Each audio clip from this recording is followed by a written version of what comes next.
মসজিদুল আকসা ইসলাম ধর্মের তৃতীয় সর্বাধিক পবিত্র স্থান। এটি ফিলিস্তিনের জেরুজালেম নগরীতে অবস্থিত এবং মুসলিম উম্মার ধর্মীয়, ঐতিহাসিক ও আধ্যাত্মিক চেতনার এক অবিচ্ছেদ্য অংশ। মসজিদুল হারাম ও মসজিদে নববীর পর মসজিদুল আকসার মর্যাদা সর্বাধিক। কুরআন, হাদিস ও ইসলামী ইতিহাসে এই পবিত্র স্থানের গুরুত্ব গভীরভাবে বর্ণিত হয়েছে। ইসলামী বিশ্বাস অনুযায়ী মসজিদুল আকসার ভূমি বহু নবী রাসূলের স্মৃতি বিজড়িত। হজরত ইব্রাহিম আলাইহিসসালাম, হজরত দাউদ আলাইহিসসালাম, হজরত সুলাইমান আলাইহিসসালাম সহ অসংখ্য নবী এই ভূমিতে আল্লাহর ইবাদত করেছেন। কুরআনে বর্ণিত ইসরা ও মিরাজ ঘটনার সঙ্গে মসজিদুল আকসা সরাসরি জড়িত। মহানবী হজরত মুহাম্মদ সাল্লাল্লাহু আলাইহি ওয়াসাল্লাম এক রাতে মসজিদুল হারাম থেকে মসজিদুল আকসায় গমন করেন এবং সেখান থেকেই আসমানে আরোহণ করেন। এই ঘটনার মাধ্যমে মসজিদুল আকসা ইতিহাসে চিরস্মরণীয় হয়ে ওঠে।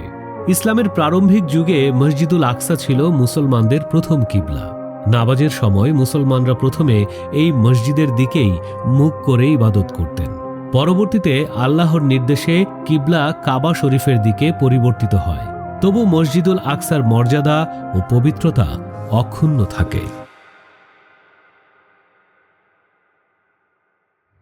638 খ্রিস্টাব্দে খলিফা হজরত উমর ইবনে খাত্তাব রাদিয়াল্লাহু তাআলা আনহু জেরুজালেম বিজয় করেন এবং মসজিদুল আকসাকে পবিত্র ইসলামী ইবাদত স্থল হিসেবে সংরক্ষণ করেন। পরবর্তীতে উমাইয়া খলিফারা এখানে মসজিদ ও বিভিন্ন স্থাপনা নির্মাণ করেন। বিশেষ করে উমাইয়া খলিফা আব্দুল মালিক ও তার পুত্র আল ওয়ালিদ মসজিদুল আকসা ও কুব্বাতুস সাখরা বা ডোম অফ রক নির্মাণ করেন, যা ইসলামী স্থাপত্যের অনন্য নিদর্শন। ইতিহাসের নানা পর্যায়ে মসজিদুল আকসা ক্রুসেডারদের দখলে যায়। সালাউদ্দিন আইয়ুবী তা পুনরুদ্ধার করেন। সালাউদ্দিন রহমতুল্লাহ আলাই জেরুজালেম বিজয়ের পর মসজিদুল আকসাকে আবারও ইসলামী ইবাদতের জন্য উন্মুক্ত করেন এবং এর মর্যাদা পুনঃপ্রতিষ্ঠা করেন। এই ঘটনা মুসলিম ইতিহাসে ন্যায়, সহনশীলতা ও নৈতিকতার এক অনন্য দৃষ্টান্ত। পরবর্তী আব্বাসীয়, মামলুক ও ওসমানীয় শাসনামলে মসজিদুল আকসার রক্ষণাবেক্ষণ ও সংস্কার অব্যাহত থাকে।